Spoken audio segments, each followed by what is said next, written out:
Hello, welcome. Today's session, Open Andragogy Roundtable with Adriana LaGier and Lyn Countryman.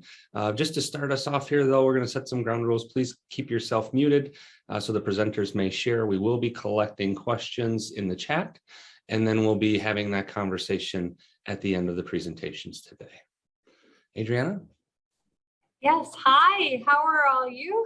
I just wanted to start by sharing my screen.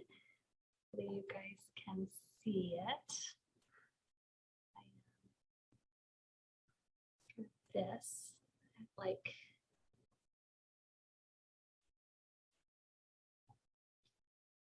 okay. So hi, everyone. I see Abby and Gina and several others. So my name's Adriana LaGier, and I am over in Grandview University in Des Moines, Iowa.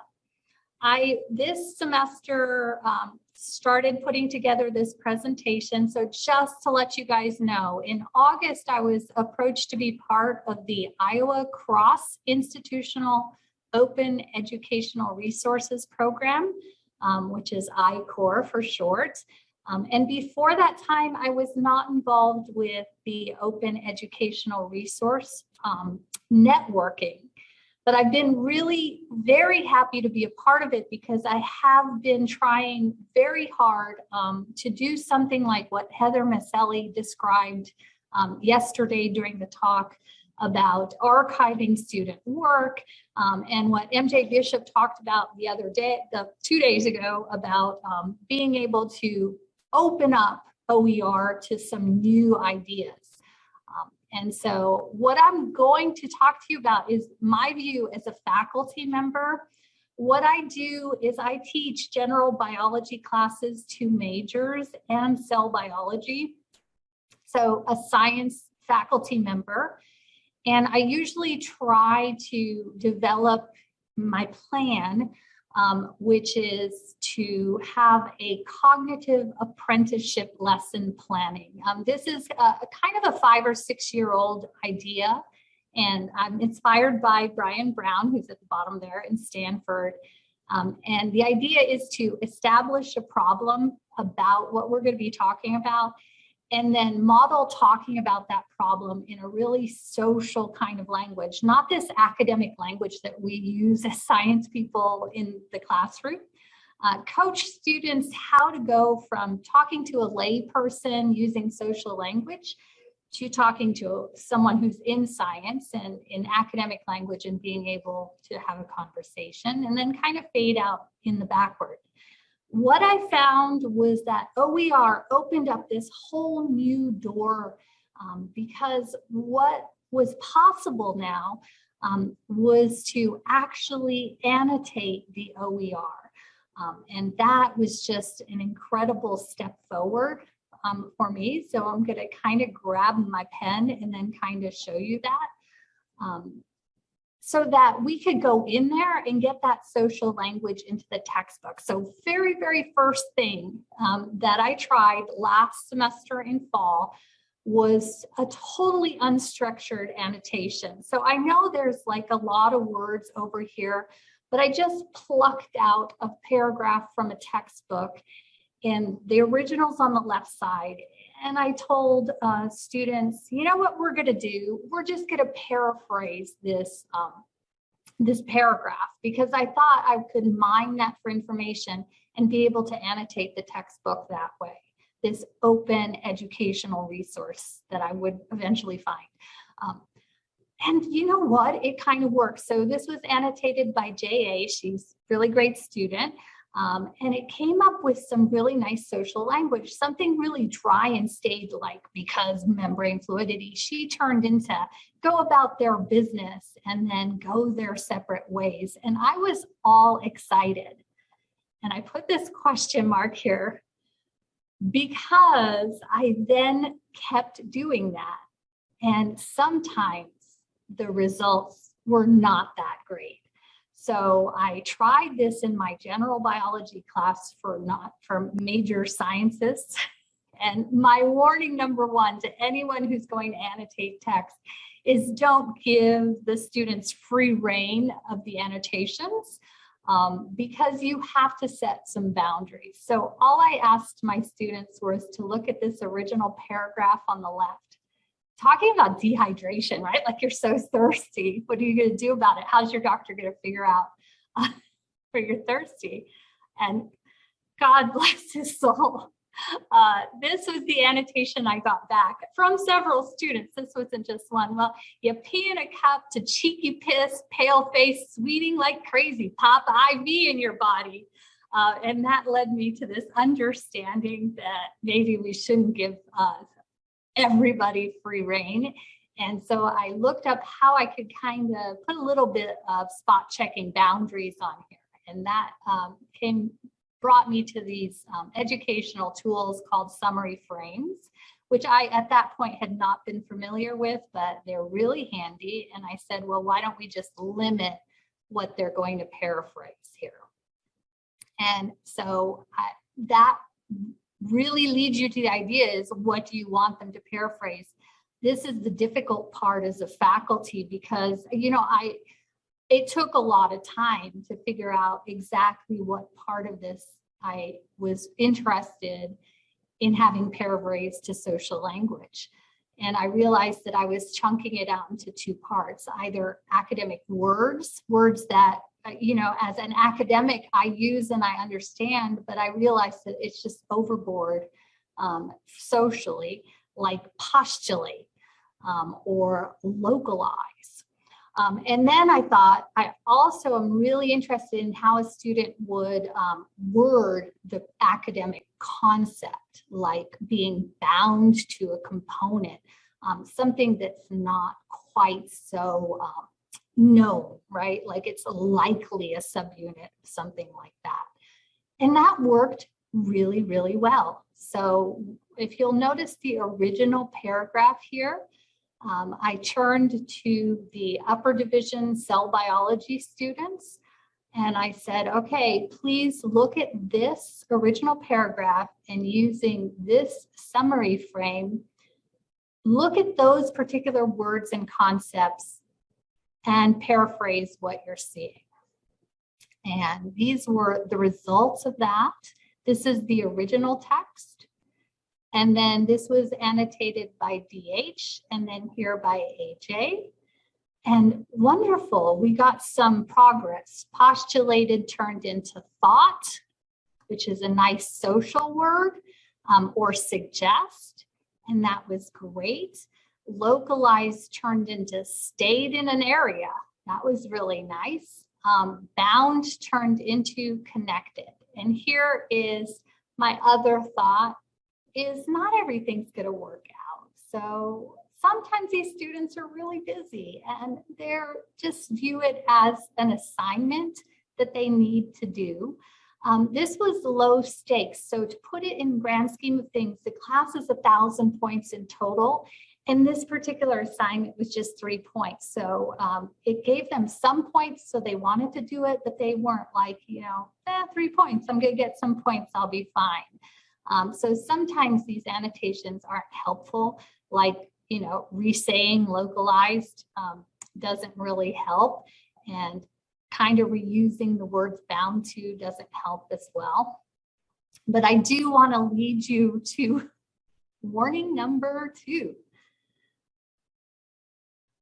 I'm a scientist, and I apologize all the time to my colleagues, but science has very precise, very accurate language to it for a very specific reason, is that it's historical and you can't claim things that aren't real. So there was this point of time where I had students just annotating text, and I was kind of reading it over as best I could at night, seeing what was going on. And I realized this pattern that as students, not academicians, like faculty members, they don't know where that boundary is. And so sometimes their annotations turned hypothesis into fact, which is great. I wish I could do that. I'd probably have the Nobel Prize.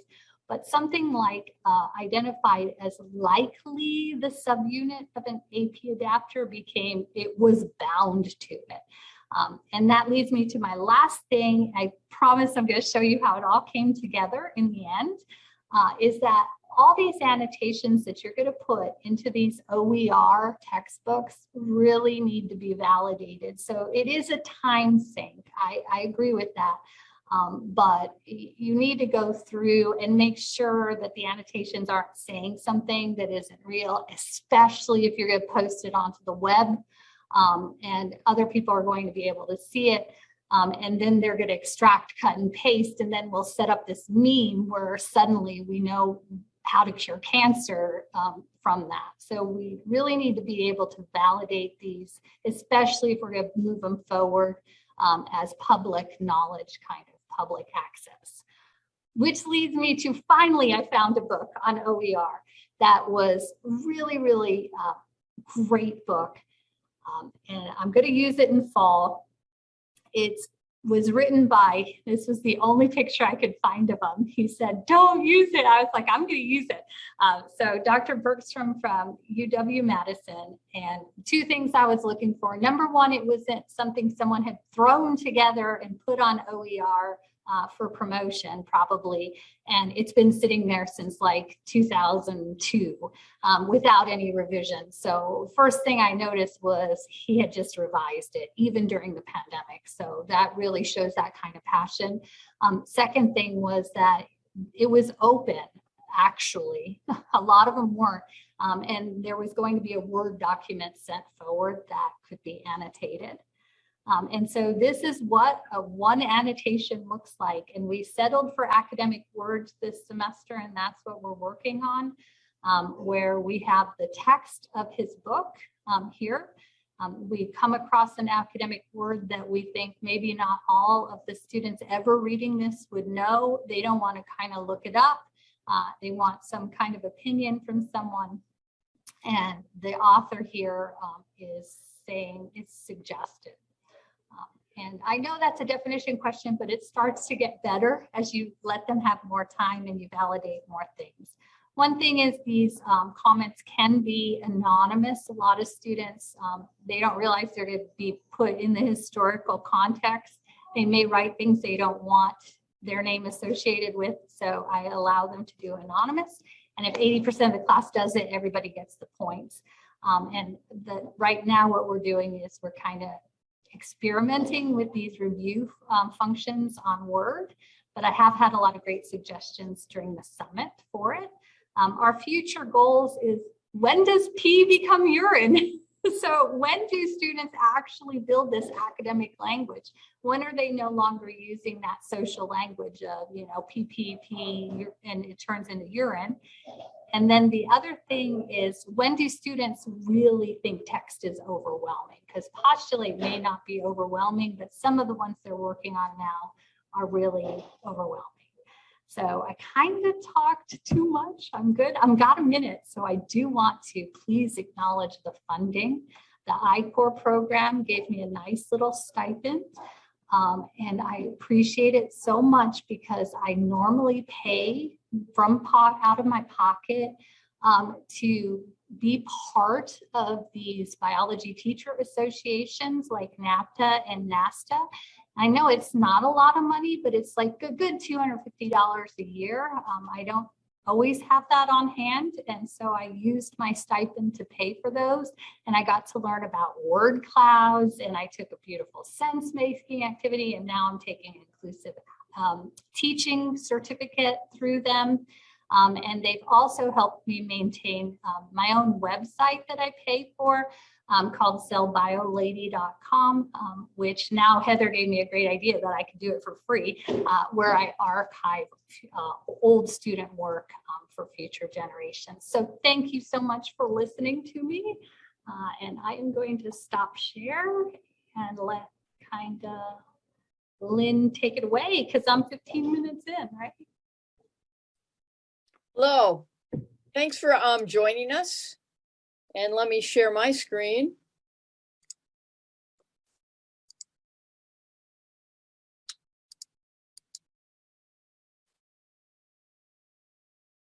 Whoops. I'm going to talk about tailoring your OER to your class and how I did it. I teach an inquiry to life science class, which is really a biology content class tailored to elementary education majors. So I'm not looking at using a lot of academic language. And so I'm really looking at trying to pare things down so that they can use what we're talking about in the classroom in their elementary classrooms when they become teachers. So my involvement in OER began in 2015. I attended an open resource presentation at our library, and I was so impressed with, I knew that the cost of my science textbook went from like 150 to 360. And I'm like, okay, we're leaving that one over.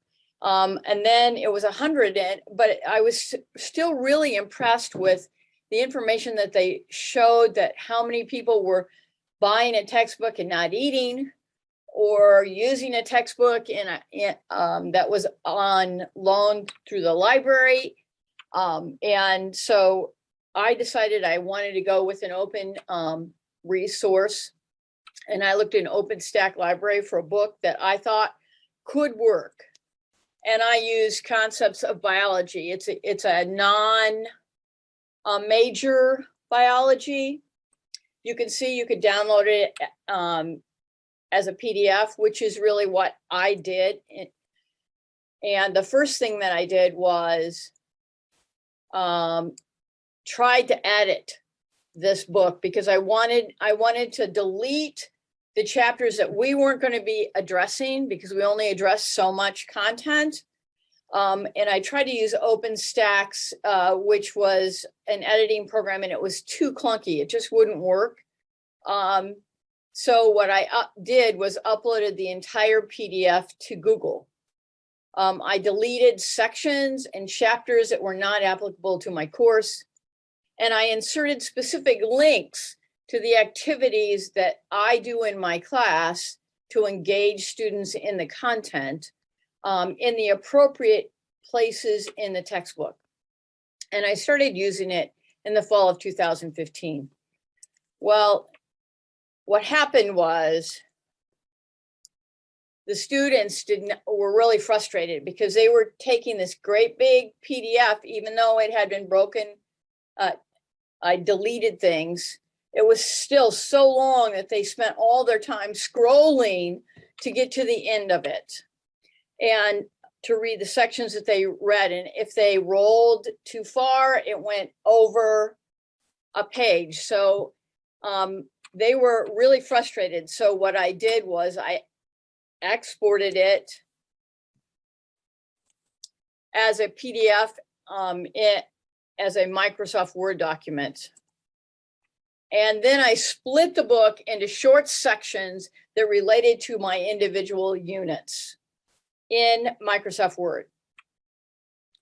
Then I reloaded that back into Google, translating them into Google Docs so they could be easily edited. I organized those sections into the folders based on those units. And each of those sections were linked to my Blackboard folder in my content units, and they were called book chapters, sections to read. You can see this is just a copy of my Blackboard, and that is the way it was for everything. And I wanted to show you some activity links that I had inserted after I deleted chapters. I rewrote a couple of sections that were more to make them more applicable. That's an activity that they do. This is an activity they do when they talk about sex-linked traits. So they could actually click on that and go right to the activity. And this is another one in terms of evolution. So mine's short.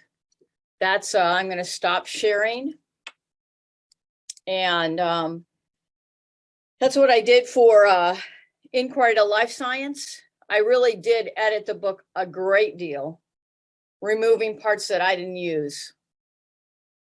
And putting in links for activities that I did use for students. And students really, really liked it after that. So, questions?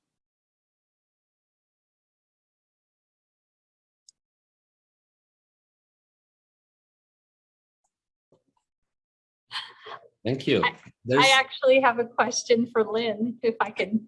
I don't chat fast. So it's okay to unmute, right? Yes, please ask away.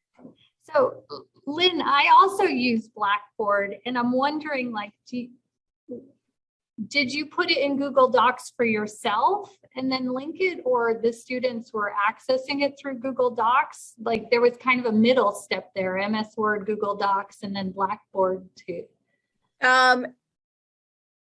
I did it in Google Docs because I had two sections of a class, so two different Blackboards. Oh, so yeah. when you do a link for when you make a change, then Yeah. it's changed in both classes. So that's the reason why I moved it from a PDF or short PDFs to and from Word to a Google Docs, so that I could use it in multiple sections of my Blackboard.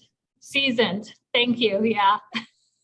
I coordinate Bio 101, and I have the adjuncts and the professors always asking me, because they teach Tuesday, Thursday, and then they teach Monday, Wednesday. Do they have to replicate their Blackboard sites? And I always say yes. But now I'm going to say no, put it in Google Docs. And then. Yeah.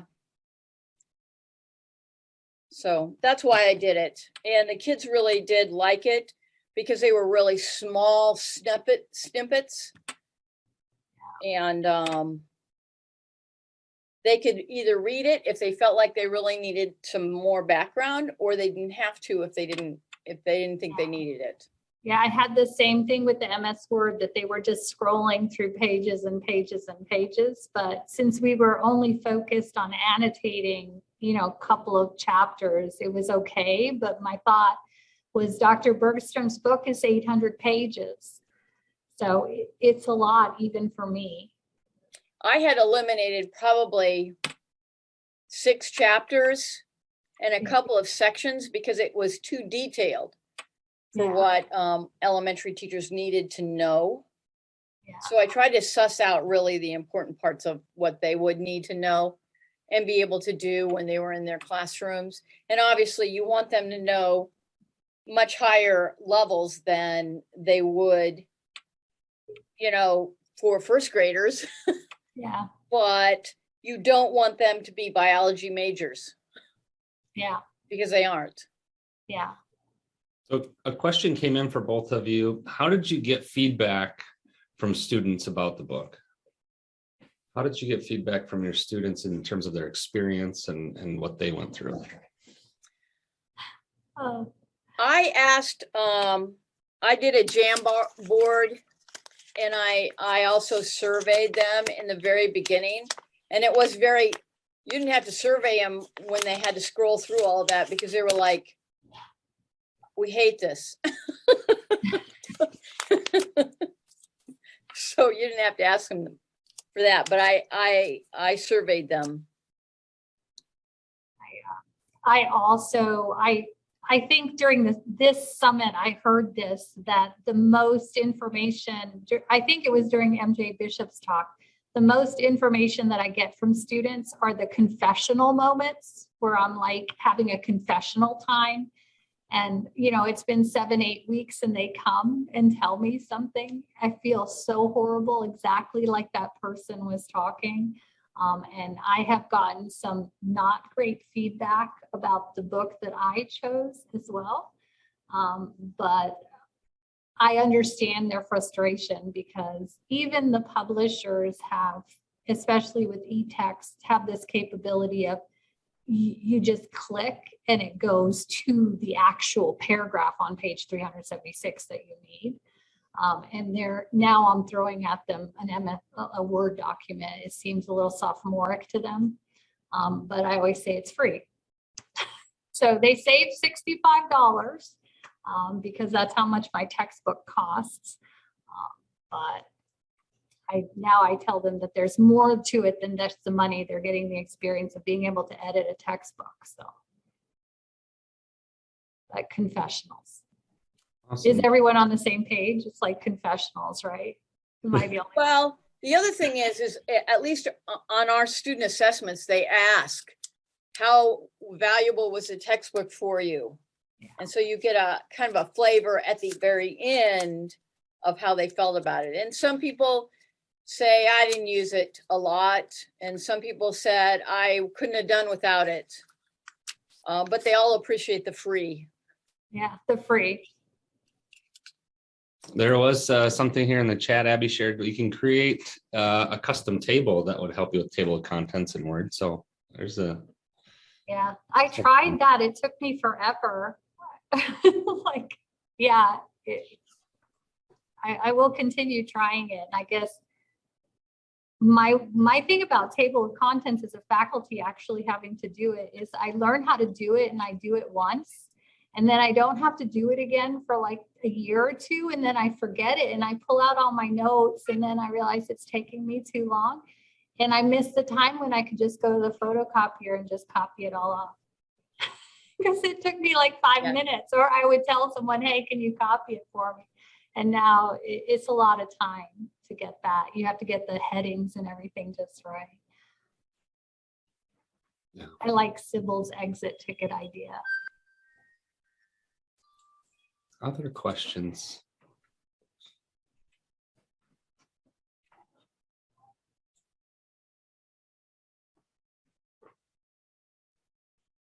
Adriana and Lynn, thank you for sharing. This was great information and has my head trying to figure out how I'd be able to do this in the class I teach and some of the things that you've done. So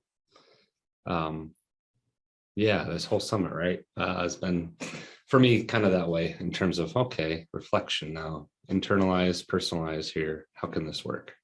So this is really great, the sharing.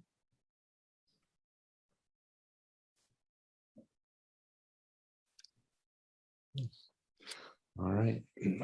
Thank you so much. What a great way to round out our summit. So thank you for presenting. And it's been a pleasure. Thank you again, Adriana and Lynn, for presenting with us. Please give them a round of applause. I wish I could go to coffee with all you. There's we could just like go for coffee. It'd be great. That doesn't exist anymore. Yeah, it's all changed, hasn't it? So, well, enjoy the rest of your week, and the recordings will be out soon, and hopefully we look forward to seeing you next year. Bye, y'all. Bye. Bye-bye.